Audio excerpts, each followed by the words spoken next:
control. Gravity is all that I know. She's over me. She's over me. She caught me with her hypnotic dance. She holds me here with only a glance. She's over me. She's over me.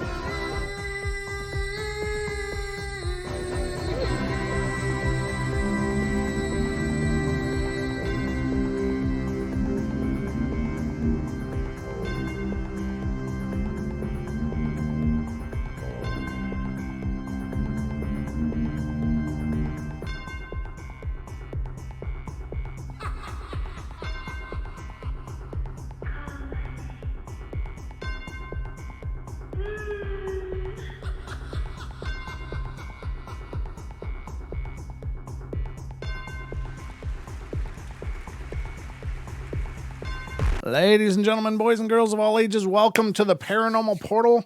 I'm your host, Brent Thomas, and this is our Night Terrors, our episodes having to do with ghost stories and stuff that span about an hour. And if you love a good ghost story or encounter and you love the paranormal, then you're in the right place. And hopefully I can read well to you as I bring you these tales. During the course of the show, the call-in number is wide open. If you got a story of your very own that you'd love to call in and share with us, you can do that by calling 720-923-0500. Again, 720-923-0500, or it's right up here on the screen.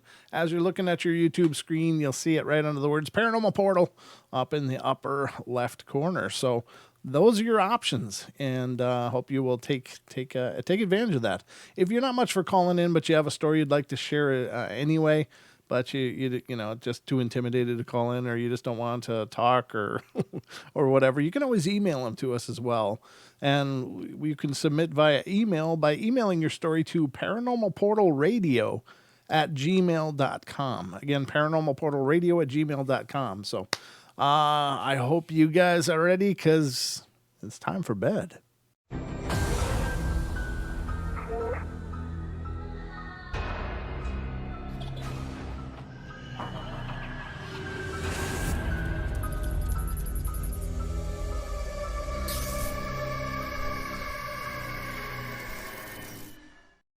No, Julia, this is not guest night. The guest night is Friday night. We'll be welcoming, of course, tomorrow night, we'll be welcoming Dean Harrison to the show. That's why in the promo I said Friday night. Coming up, we welcome Dean Harrison to the show, and really looking forward to that. That will be tomorrow night, right at this time. It'll be going live right here on YouTube, as well as TFR Live, which is also broadcast on Spotify, iHeartRadio. Tune in and TalkStream Live. Sorry, I'm got the whole podcast going through my head, and of course we're all over the place on the podcast. You can find it pretty much anywhere except Stitcher. That's the only one we're not on that I'm aware of. So if you're looking for the podcast, please head over to Spotify, iTunes, iHeartRadio, Google Play, Pandora, and what's the other one? Chatbox. There's just so many of them, and I think we're on all of them except for Stitcher.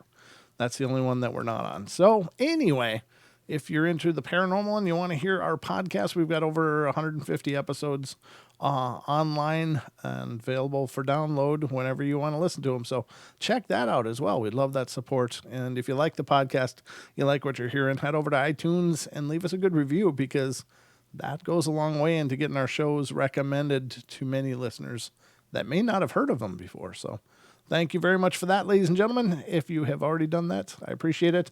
Make sure you like and subscribe right here. We always want our YouTube presence to grow and expand as well, and it's been growing. It's been doing great.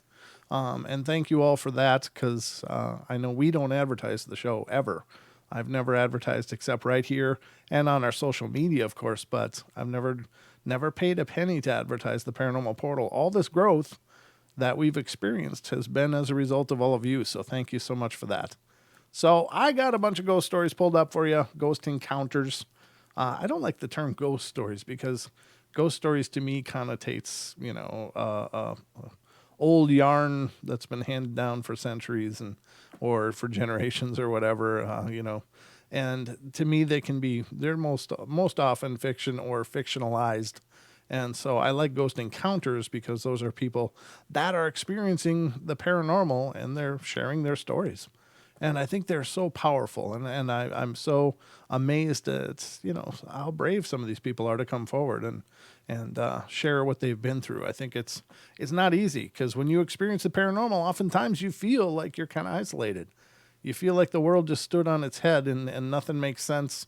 And you don't want to ever be that person, the one that everybody goes, but, the good thing is, again, is that I think it's easier than ever now to have these conversations and to talk about it. Whereas before it was like committing, social suicide, like people coming out talking about ghosts and living in a haunted house. It was like, okay, it was oftentimes discarded. And there's still that, those kind of people out there that'll be like, okay, got time for your meds.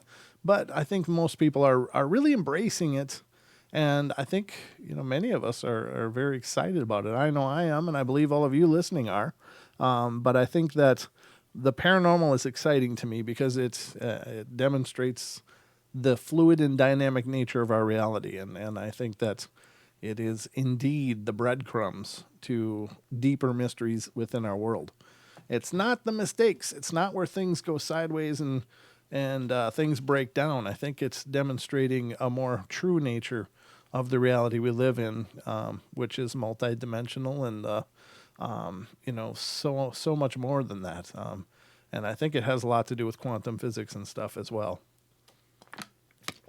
As Tesla said, once we start studying the non-physical, we'll make more strides than we have in all of the combined history, all of our history combined. So hopefully this is the baby steps of us studying the non-physical. First, we're doing it in story, but we also on the show discuss a lot of theories and ideas and stuff, and I hope you guys are okay with that. I'm really looking for answers myself. I really am. I want to know what this is all about, and I don't have them. So if you're tuning in thinking maybe I have all the answers or I have answers to these mysteries, I don't. I got a lot of ideas, but nobody knows for sure. So just so you understand, this isn't where you're going to find concrete ideas and evidence as much as we're just discussing the phenomena. So anyway, let's get to the first story, and this one's coming from Arkansas. And what's going on in Arkansas? So this was stories about apparitions, voices, and touches. So some physical stuff going on. My boyfriend and I moved into a duplex apartment in East Camden, Arkansas, February 2007, 2 months before I gave birth to my son. About 2 weeks after we moved in, he was at work, and I woke up at around 8 a.m. and was watching TV in bed, and I heard a loud knock on the front door. Well, I'm a very nervous person when it comes to strangers at the door, and I won't open it unless I look out the window and recognize the person. Well, I got up and looked out the window, and there was nobody there. I looked both ways up and down the street, but saw nobody walking or no car driving off. There was no way somebody could have left that quickly, so I assumed they were around the side or back of the house, and I looked out every window and didn't see anyone, so I finally just chalked it up to my imagination. About a month later, I had my son, and it happened again around the same time. I had to get up and get some shorts on because I was in a nightgown, and while I was dressing, there was another knock like someone was being impatient. Well, I got irritated at being rushed, so I yelled, "Just a minute!" But I was already crossing the living room. I reached the window not 5 seconds later and looked out to see absolutely nobody again. But now I knew that there was no way somebody could have knocked and left that fast without me seeing them, because I looked out right after they knocked. This time I realized that there was something more going on than just my imagination. Another few months go by and my dog had puppies. We put her in the spare bedroom, and I was, again, home with the baby. And I heard a loud knocking coming from the room, and I assumed the dog was bumping around. Well, I stuck my head in to check on her, and she was lying down, nursing the pups and looking at the wall with her ears up. All of a sudden, I heard it again, a loud knocking coming from the other side of the wall, the other apartment. Well, there was nobody living there at the time, and it was all locked up. The knocking stopped and started back a minute later. I was more curious than scared at the moment, so I walked up to the wall and the knocking was coming from, and it was coming from about chest height, and I knew it wasn't my dog, so I knocked back. It stopped for a minute after I knocked and then knocked back at me. Well, I was unnerved to say the least, but I just walked out and shut the door. I really didn't know what else to do. As soon as the baby got up, I got him dressed and went to visit my grandparents that day. Oh, there's more to this one, so let's keep going. So after the knocking incidents, there were even more events. We were having trouble getting my child to go to sleep at night, so my boyfriend started sleeping on the couch, not to get away from us, but just to get some sleep. He leaves for work at around 5:30 a.m. and had been getting irritated that his son wanted to play until midnight and kept him up. One evening when he got home, he asked me if I'd gotten up to go to the bathroom or anything at around 2 a.m. that morning, and I told him no, I slept through the whole night. He said it was really weird because he kept waking up and dozing off, and he was awakened by footsteps coming from our bedroom into the living room and into the kitchen. He assumed it was me and said that he saw me walk past the couch near where his head was and go to the kitchen, so he figured I was getting water from the kitchen, so he waited for me to turn on the light or open the refrigerator, but I never did. He wondered what I was doing, so he called out to me several times with no answer. Well, he got up and came into the kitchen, and it was empty. He checked in the bedroom, and the baby and I were sound asleep. He was worried that someone broke in and checked all over the house. He finally found that there was nobody there, and all the doors and windows were all shut and locked. The next day, I was here with the baby while my boyfriend was at work. The baby was playing in the living room floor, and the house was quiet. And I turned to check on the baby because I got nervous when he gets quiet. He was calmly playing on the floor, so I turned back around to the computer, and I caught something moving on the kitchen floor out of the corner of my eye. I looked, and it was the end piece of Micah's recorder. You know, the little musical instruments you blow in? He had broken it, and the end piece, which is shaped like a spool of thread, but thinner in the middle, was laying on the floor. The broken piece was rolling back and forth across the floor, and it finally came to a stop, and I couldn't take my eyes off it. I went into the kitchen to try to figure out why it rolled like that, but when I pushed it, it rolled in a circle rather than back and forth like I had already seen. I never could get it to roll the same way, and I called my sister, and she came over that day because I was really uneasy about the whole thing and really needed distractions. So this was the last time I was frightened by the ghost or whatever it is, and these events were just becoming typical. Well, after those incidents, I stopped being afraid by whatever or whoever this is in the apartment. Since we moved in, I felt presences enter the room like energy waves go over my body. Most of the time, it's when I'm alone and watching television or reading. I'll be lying in bed or on the couch, and I feel the presence enter the room. On a couple of occasions, I actually felt a really strong energy standing beside me, or behind me, rather. The last time, it felt like a huge wall of energy, about a foot behind me, hovering over me, and I kept turning and looking, but I didn't see anything. I just ignored it until it finally did go away. I didn't feel threatened or intimidated, but it was a little too close for comfort. I wasn't about to let it know that it was that I was scared, so I just kept doing what I was doing. My friend and her mom recently moved in with us because we both needed help. We were short on money and they needed a place to stay, so we made an arrangement. My friend was in her room one night and she felt something icy cold blow past her. There were no fans or windows open to cause a draft, and she then felt something touch her hair, and her dog started growling like someone was behind her. It scared her pretty bad, and she got in bed with the covers over her head until she fell asleep. Well, I don't think that whatever this is wants to harm anyone. I don't know any history about the apartment, but strangely enough, things have happened to me my whole life. So I don't know if I'm haunted or just lucky enough to have lived in 4 consecutively haunted houses. Wow. That's, nothing is really over the top. All of that just sounds like a presence. And it's certainly unnerving, I'm sure, but it's not like anything was ever targeting them or hurting them. It's just there's a presence. I think that, she's probably sensitive to a degree. There is something to do with pregnancy. Pregnancy, I think, really, really spikes up those sensitivities. And I suppose it makes sense because it's a survival mechanism. Now, she had already had the baby and was dealing with, all of these things. But again, I think a woman's body changes pretty fundamentally, and maybe some of it is permanent. The changes that happen through, giving birth and having a child in you. I know Mrs. Portal, is had some changes that just seem to be the new her.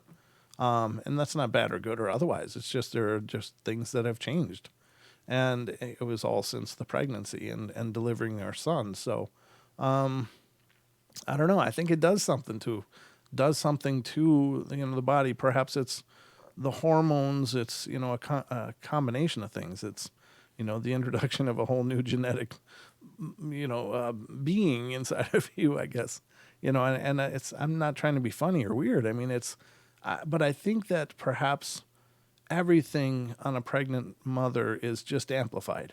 So if they're already sensitive, their sensitivities are going to be just hugely magnified and maybe even out of whack. Like everything is just suddenly different. So, if you take like a psychic, suddenly their abilities will seem to be shifting and unusual to them. I've heard that many times from people who are psychics talking about when they carried child.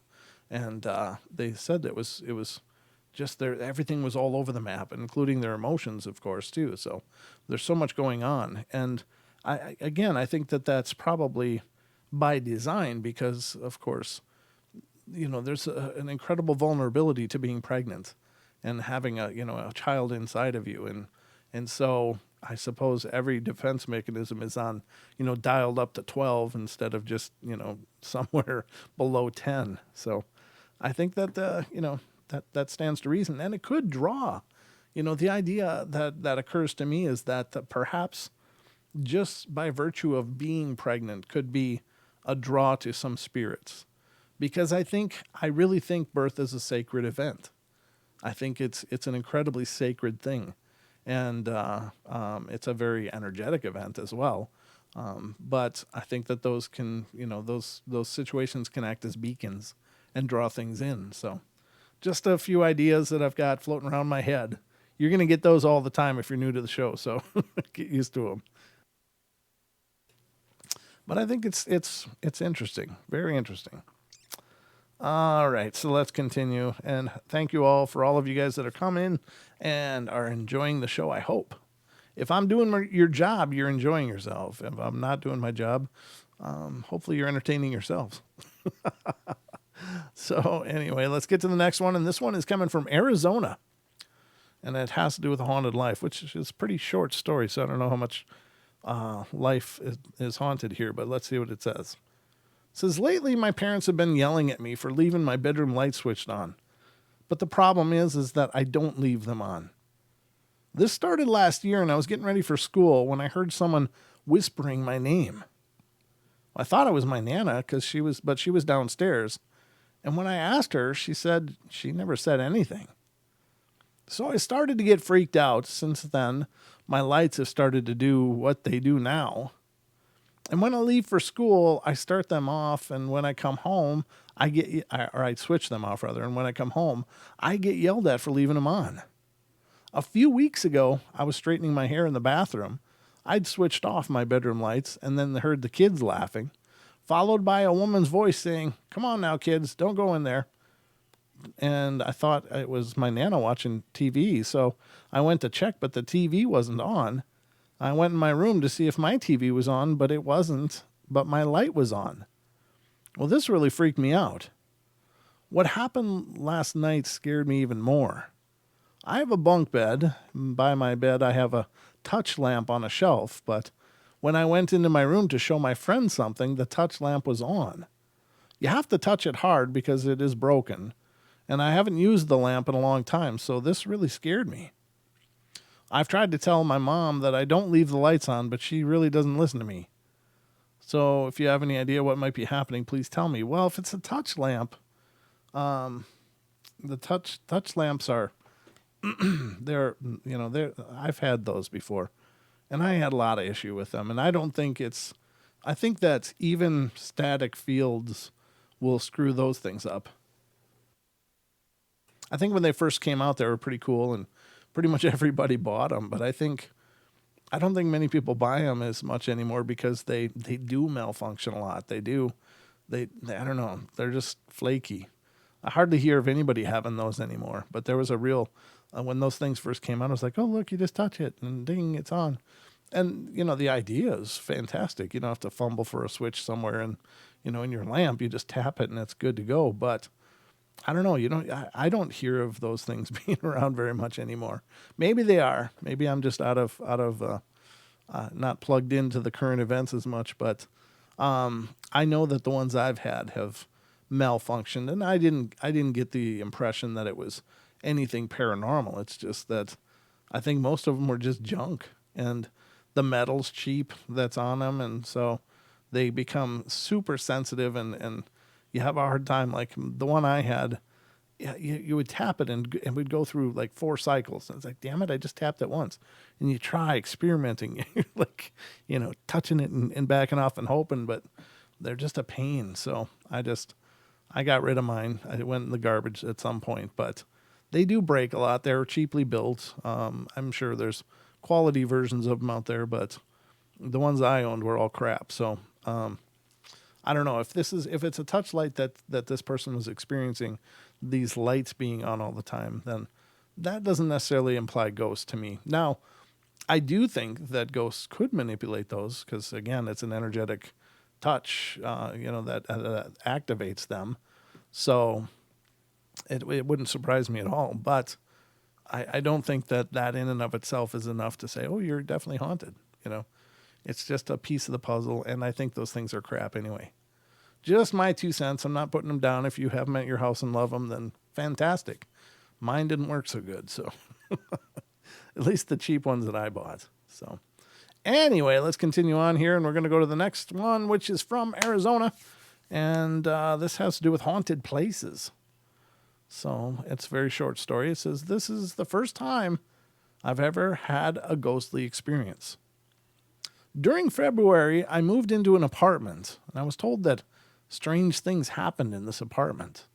More to the point, ghostly encounters. Wow, that's what my show is called. The Night Terrors Ghostly Encounters. It's like a subset of the Paranormal Portal. See what I did there? Back then, I never really believed in ghosts, but now I do from my own experience. I'm also deaf myself, so please keep that in mind. Late one night, while I was watching television and snacking on some popcorn, I decided I wanted to go to bed, so I switched off the TV, and when out of nowhere, this small little boy appeared sitting in front of the television. He turned his head towards me, and I could see his eyes flash red. Oh, that's horrible. I screamed as I switched the TV back on, and as soon as it was on, the little boy smiled back at me and disappeared. Well, I was frozen for a second for whatever I had just seen, but then I slowly got back up and headed out for my room. While I was sleeping, I started feeling these odd, weird things scratching me. Well, I was too afraid to look and turned over on the other side of the bed, and when I opened my eyes, there was a pale white face, nose to nose with me. I tried screaming, but nothing came out. Then, just as my dad came in, it disappeared. I felt paralyzed for the rest of the night. I couldn't sleep. If you think you know anything about this, please give me a comment. Wow, that's pretty twisted. I don't know. The red flashing eyes, that's creepy as hell. I'm thinking that's not a child spirit at all. Do you hear the minion? He's on. He's got like one talking volume and it's 10. He's got one talking volume. It's 10. Oh, he's got a loud little voice. So that's the bleed through you're hearing. It's not an EVP. It's the minion. My little 4-year-old. All right, let's get back out and find some new ones to read you. Because that's how we roll here. We'll just keep dumping stories into the night until we run out of time. Let's see. That should do it, I think. All right, the next one is going to be from Michigan. Oh, this is a long one. I might have opened too many because this one's going to take a little while. This will be about a 10-minute story anyway. So let's see what we can get into here.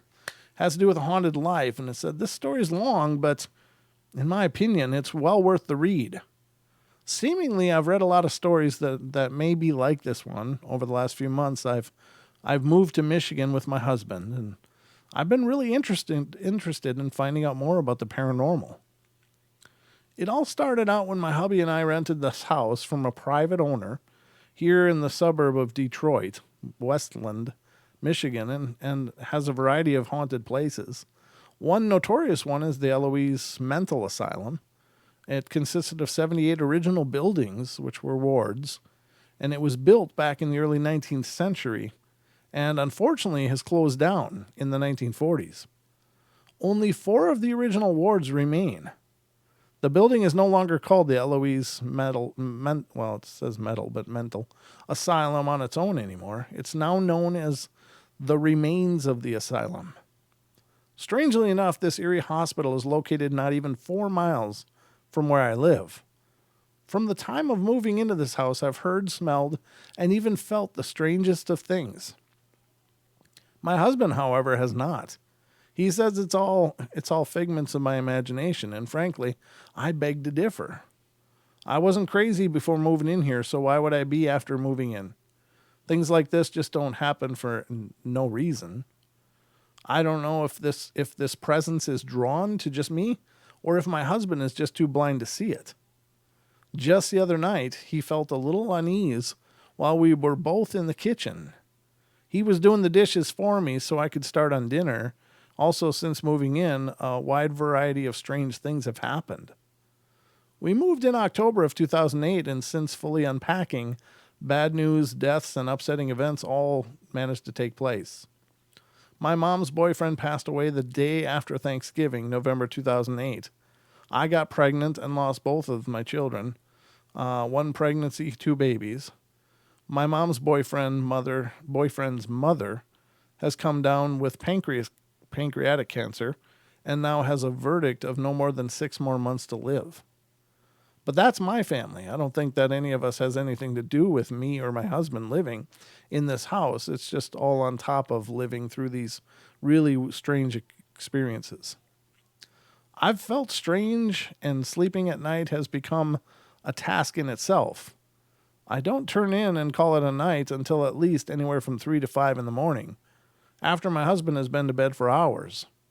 Even when I go in there and try to sleep, I have to lay awake for at least an hour before actually closing my eyes. I'm afraid of my bedroom, and I don't go in there alone unless I absolutely have to. When my husband isn't home, I keep the bedroom door shut. I really don't even like looking in there, but seems every time I go into the kitchen, which you can see the full length of my bedroom door from the kitchen, I have to look over there, and sometimes I feel like I see something until I shake it off and just think there's nothing there. Or you're just being weary. Yesterday I was on the phone with my mom, and I had left my cigarettes in the bathroom after getting done with my hair and makeup, so I walked past my bedroom door, which I did keep closed, and I felt a seemingly cold draft. This is highly unusual because my bedroom is and has always been the warmest room in the house. We have baseboard heating, and my bedroom is smaller than the rest of the house. It's about 12 degrees outside here in Michigan right now, so Yeah, the heat stays on, or at least it will until it reaches 70 again. And with my bedroom door being held tightly shut all day, the heat accumulates in there, thus making it hotter than the rest of the house. When I walked past my closed bedroom door yesterday, I just to get a cigs from my bathroom and returned to the couch to continue the conversation with my mom.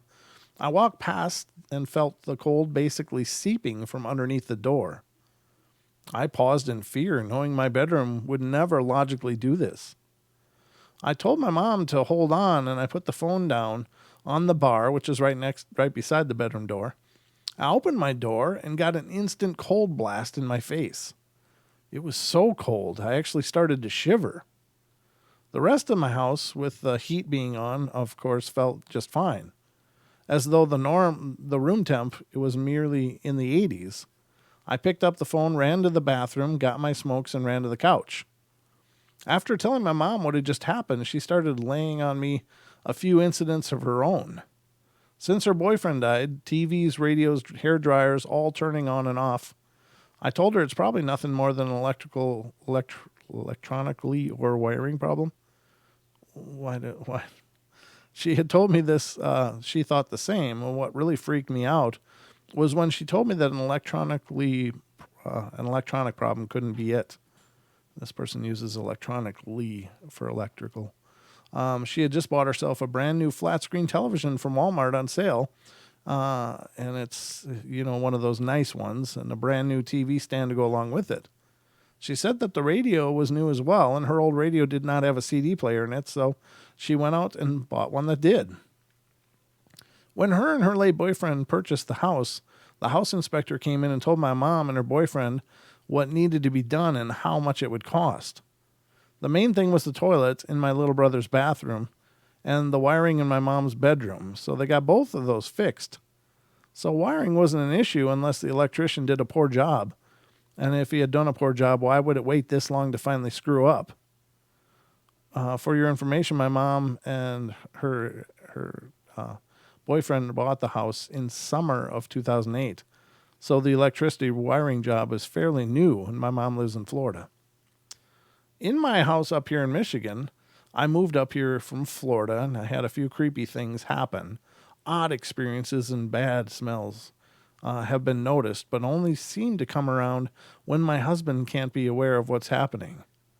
Now, Philip, my mom's boyfriend, died on November, and I went down to Florida to comfort my mom and to go to his funeral. Could this be the ghost of Philip trying to trick my mom and me? Because in life he was a trickster, very loving and compassionate. Never would he ever think of harming you, and if he scared you, he really didn't mean to. By posting this year, I thought maybe I've found someone to believe me. Not being able to sleep, being freaked out, and just plain living in fear, I thought maybe all of you would have a logical explanation or share some more experiences of your own with me. Loud door knocks, weird smells, cold, inexplicable rooms, deaths, and what may have you. One more thing before I go, I don't know if you've ever heard of the Big Boy restaurant. But one time when my husband and I were dating, we went to a Big Boy restaurant. He purchased a small Big Boy piggy bank like thing, and it's the character of the actual Big Boy. And we put the Big Boy bank on the dresser we just bought at an auction a week or so ago. And since putting the Big Boy on the top, it's moved from one side of the dresser to the other. And it keeps doing it. We put Big Boy in the middle of the dresser, and it always will move to the right-hand side. This dresser is about 5 feet tall, and it's more like an armoire type of thing. So no children that I may babysit or there can get to the Big Boy. Okay. I babysit my next door neighbor's little boy who is about 2, and only like a little under 2 feet tall, and the dresser's right next to the closet. My side of the closet, his and her closets, always makes weird thumping noises. Not Ryan's side, just mine. Like I said, Ryan is never here or is asleep to ever encounter anything, so I just don't know what any of this could be. I don't know. I find it curious that the person writing this is willing to accept that her own experiences are paranormal, but not her mom's. Oh, it's probably just wiring, and she agreed. But then she went on to debunk why it couldn't be the wiring, so it's very strange. So she says, "Oh, it's probably the electrical wiring." The mom agrees, but then she spends the rest of the story going through why it couldn't be electrical wiring. I don't know. That's very odd to me. But again, I guess people do try to, I mean, of course, it makes sense. People try to talk themselves out of their experiences because, when you have to live in an environment that you believe you're not alone in, but you can't see who's there or where they are or what they're doing or what they're up to, that's an incredibly uncomfortable place to be. So, of course, you want it desperately to be something mundane, something normal. Not that electrical wiring issues is a good one because, my God, it could light the house up if it's really that bad. But yeah, I don't know. People will desperately cling to their paradigms. They definitely do. And I guess maybe we all do. God, this one's a long one too. Let me see what time we got. Yeah, we got time for this one. This one's going to be a longer one too, but I'll read it for you. It's coming out of Florida and has to do with haunted places. But I'm going to get a drink first, so hold on.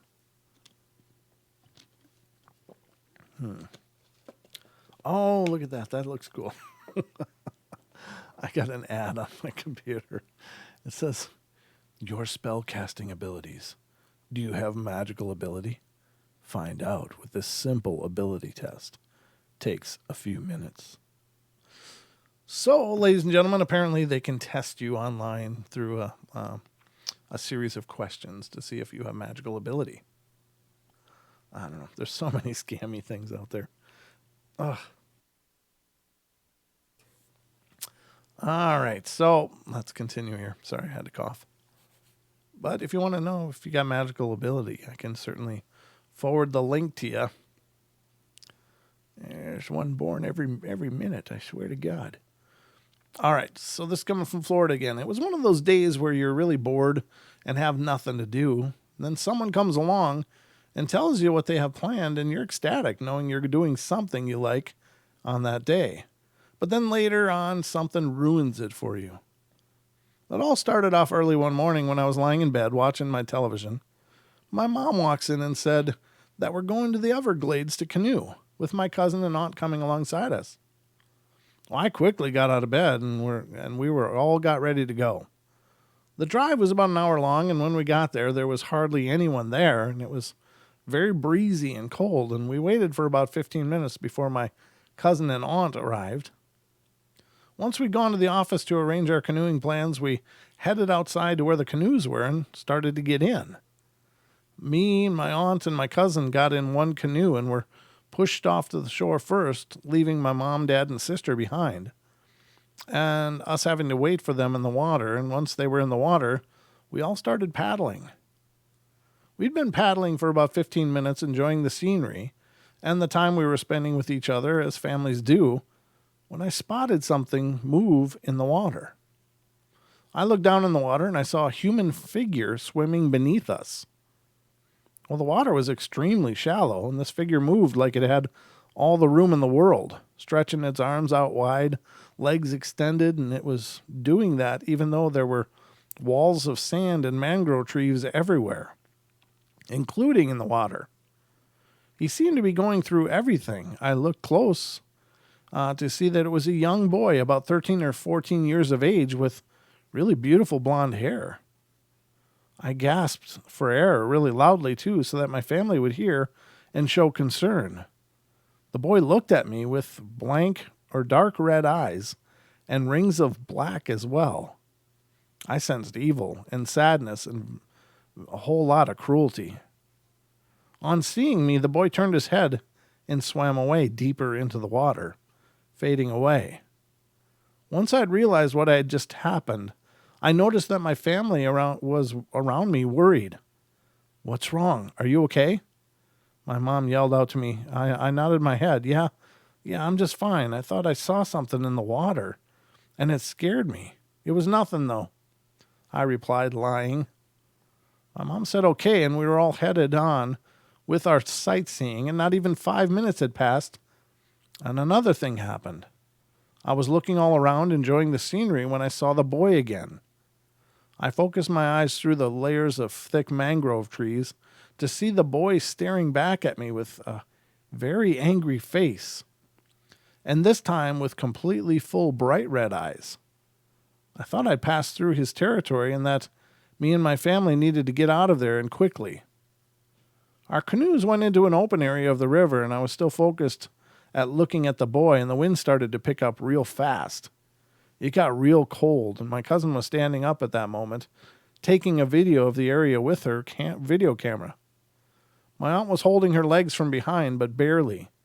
And as I continued staring at the boy, the wind got worse. The boat tipped a bit, and my cousin lost her balance and fell overboard into the water. I quickly looked away from the boy to look at my cousin just falling into the water.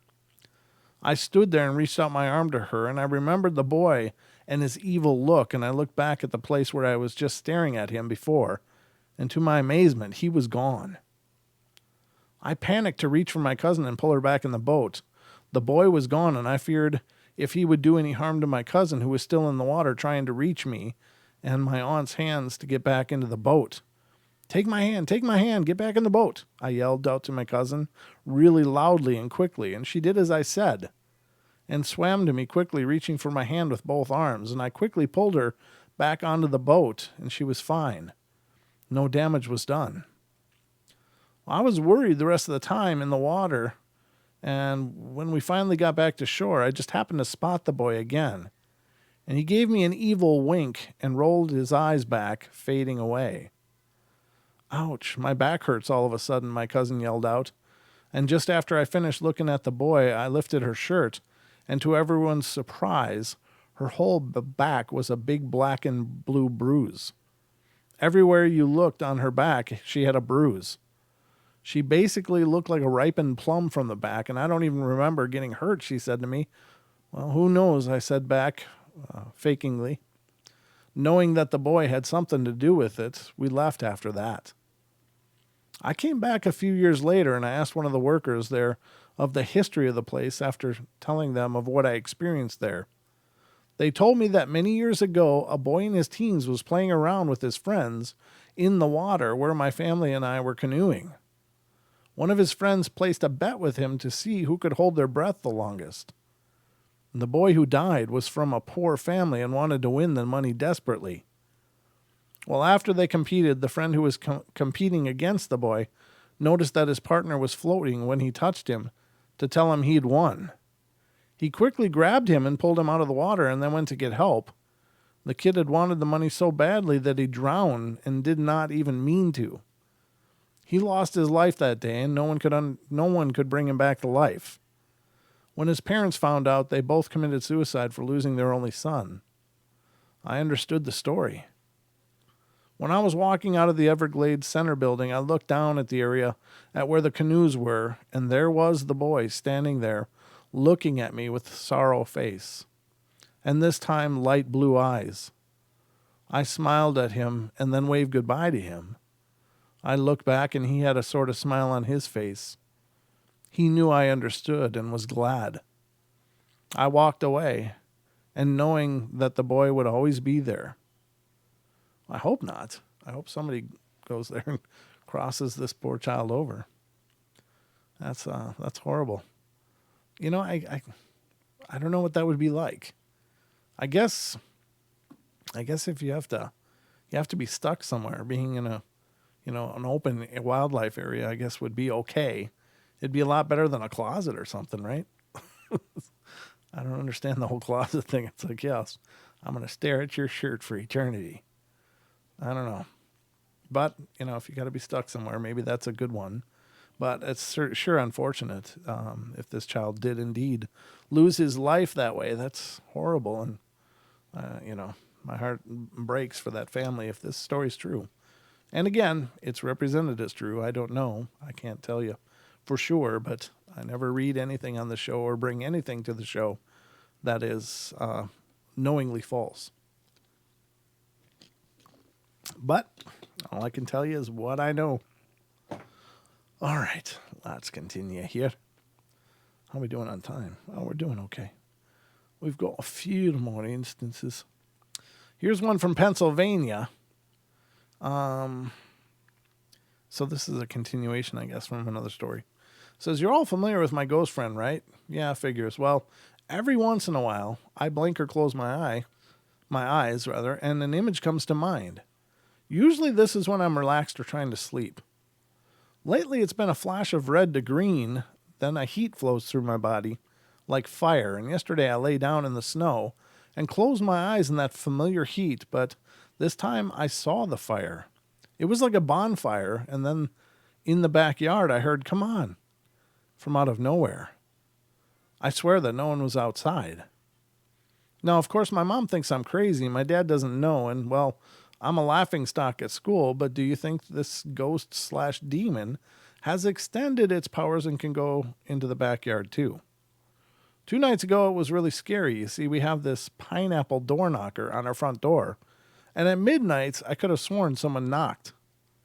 I fell asleep shortly after that and had a nightmare that my best friend was shot. Luckily, when I woke up, it turns out that after school, she'd been punched in the back. Is this just a coincidence? Sometimes it just drives me crazy. I don't know if it's just my brain, the ghost, or some sort of premonition. I don't know. Very strange. Again, the word demon gets thrown around so easily, so freely. It's like, no, it makes me scared. It's a demon. No, it's not. It's probably not. It could be. There are demons about. I think they are out there. And all I can tell you is you should be very thankful that you probably have never encountered a demon. They are horribly twisted beings that want nothing more than to undo everything that we are. And they have nothing but time. They will spend decades trying to get done what they want. They will try to take over your life. They'll try to take over you. It's a horrible thing. And so, I don't know. To me, I don't think most people understand what demon means, and that's a good thing. Because, if you do understand it, then that's a terrifying thing and a very dangerous thing. Now, I don't mean to try to, imply that people should be fearful or whatever. I don't think that that's good either. But I think throwing around terms like that is almost challenging. It's almost like challenging the universe. Like, oh, I know it's a demon and I wrestled it and I won. Or, I dealt with a demonic attachment. I dealt with, something. And it's, you don't want to encourage anything like that. So I don't know what I'm trying to say, but I don't think most people understand how horrible a truly demonic experience is. And, that you really do need to get help if you think you're dealing with a demon. Unless you are that person that deals with them, then good for you. I mean, you can certainly utilize your faith, and it's not impossible to cast those things out, but it's one of those things that you don't want to do half-ass. You don't want to half-ass a demon experience because if you don't get it all the way, it's kind of like an infection. If you don't get it all the way, so you're taking antibiotics for an infection, and you take about half of them and you're feeling good, so you're like, I'll save the rest or use them another time or something. Well, it turns out the infection wasn't completely defeated and can come back with a resistance. And so I think that, in dark situations, if you don't get them all the way out, they can come back and probably will at some point. Even a successful exorcism is not a guarantee forever or even for any amount of time. But hopefully it'll be a long time, and hopefully it'll be forever. So, but yeah, I don't like people utilizing that word because I don't think people understand that word. Let's see, how are we doing? Yeah, well, I'll read this one more, and this one's coming out of Kentucky. Okay. If you've already read my first story, then you know that, and I don't know what their first story was. I mean, they're in no particular order, any of these, so I apologize for that. But if you already read my first story, then you know that after I started to tell my mom and husband about the little girl, I never saw her again. I then started to see a black shadow that was about her size and shape, darting from the kitchen into the hall and once again into the living room. I've continued to see this figure, and as I said, it's about the same size and shape of the little girl, but it's totally black. It's also really fast, and if I hadn't already seen it several times, I'd just discount it to being my imagination. It's almost easily missed because it seemed to move so quickly. I've also been sitting on my couch during the afternoon and felt a strange cold feeling. It's different, not like a cold draft, but exactly, but it's hard to describe exactly. I was in bed one night a few weeks ago and my eyes closed trying to fall asleep. I wasn't thinking of anything in particular, but just relaxed and started to feel a little more tired when I felt something. It felt as if someone was holding on to one of the posts of the footboard of my four-post bed and shaking it. Again, I thought it was my imagination or that I was half asleep nonetheless. I opened my eyes immediately. The light in my bedroom was off, but the door was open and the light from the hall shined in. There was no one there, but I distinctly felt it. It was so strange, and after this encounter, scared, I moved to the couch to sleep that night. I've also heard what sounds to be a child's voice, but this time there is no mommy or even anything that's distinguishable to me. I was up late finishing some cleaning when I finally heard it. I heard the voice so clearly but couldn't make out the words. It was almost as if there was some other language, but none that I recognized. During the day when my children were at school, I sometimes hear their toys playing music, and occasionally even falling from the shelf in one of the bedrooms. The bedroom doors sometimes open by themselves. It's fascinating, but also a little scary to me. I'll bet. That'd be a little scary for sure. It seems to be a continuous thing, and I've tried talking and telling this little girl that she needs to move on. But my biggest worry is the black shadow. Does anyone know what it is or if the little girl is connected to it? I'm worried because I've read articles that say demonic spirits can sometimes take the appearance of many things. Could this be a demonic spirit that knows I have a soft spot in my heart for children? It could be. Did I hurt the little girl by turning her away, or for telling my brother and husband about her? I'm confused and worried at the same time. As I said before, I've had some experience, but never anything ongoing like now. I've also never experienced anything that was that physically close to me. I worry about my kids, but they've never mentioned seeing anything, so I guess maybe it's just me. Yeah, I don't know. That's just creepy. And again, I don't know that it's a demonic thing. I don't think it always has to be. But there are, I don't think spirits have a lot of trouble looking however they want to look. They can look like other things if they choose. I think that most times spirits are connected to their image that they had in life, and so they mostly manifest that way. But I think they can manifest as children. They can manifest as anything, really. Mists, orbs, apparitions, could be different characters. They could be sometimes, according to the Dead Files with Amy Allen, they can appear tall, like super tall, like 7 feet tall and menacing just to try to freak people out. So you can't really trust your eyes completely to understand what it is you're dealing with, because there's no. Now I will say that spirits can move like really, really, really, really fast. They are an energetic being, so they can move around energetically, meaning they don't have mass to pull around like we do. We've got to yank all this mass around with us, and what we think is fast is, probably incredibly slow on spiritual standards.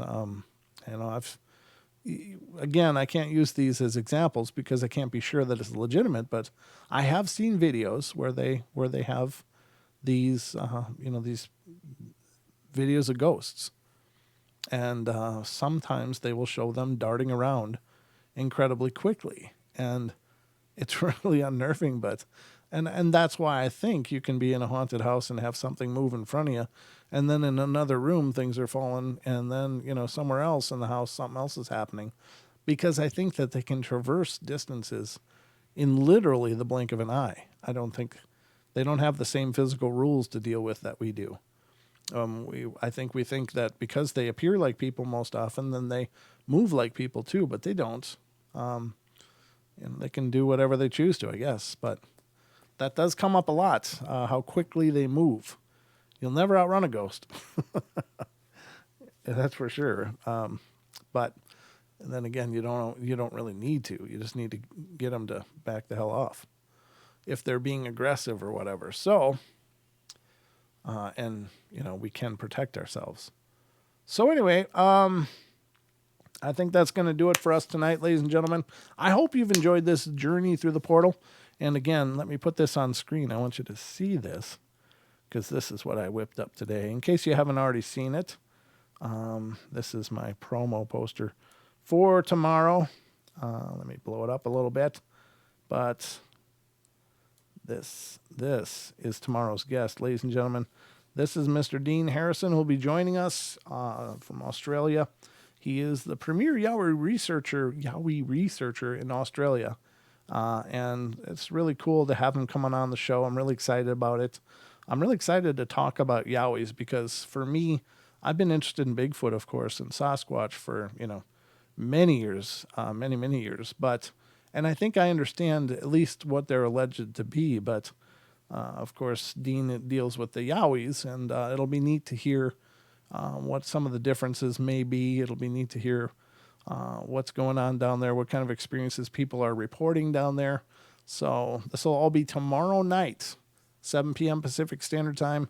Dean will be joining me right here on the portal. You can tune in and watch the live stream right here on YouTube, or you can listen on tfrlive.com if you just want to hear an audio version of it, which will also be simulcast on iHeart. Tune in and TalkStream Live. iHeart, tune in and TalkStream Live. That's what I'm trying to say.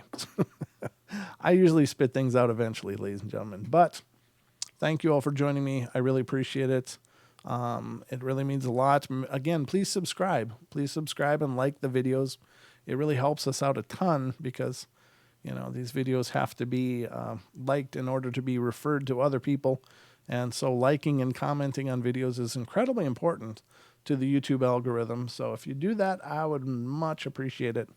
That would be wonderful. So thank you all for being here, being a part of our journey. I hope you enjoyed tonight's show. And if you did, hit the like. And if you really liked it, give me a comment. And I guess that's about it. Thanks, Brent. Paranormal Portal, he can come and visit me anytime. Yeah, he's a handsome guy, isn't he? Dean's a good-looking guy for sure. Hey, Taco, good to see you. Thank you, brother. I appreciate that, but all I can say, ladies and gentlemen, is I love you all. Be good, be kind, be nice. Take care of each other. Help each other out, especially now. Do what you can to help everybody you can. Find the magic in every day and remember to laugh as much as you can.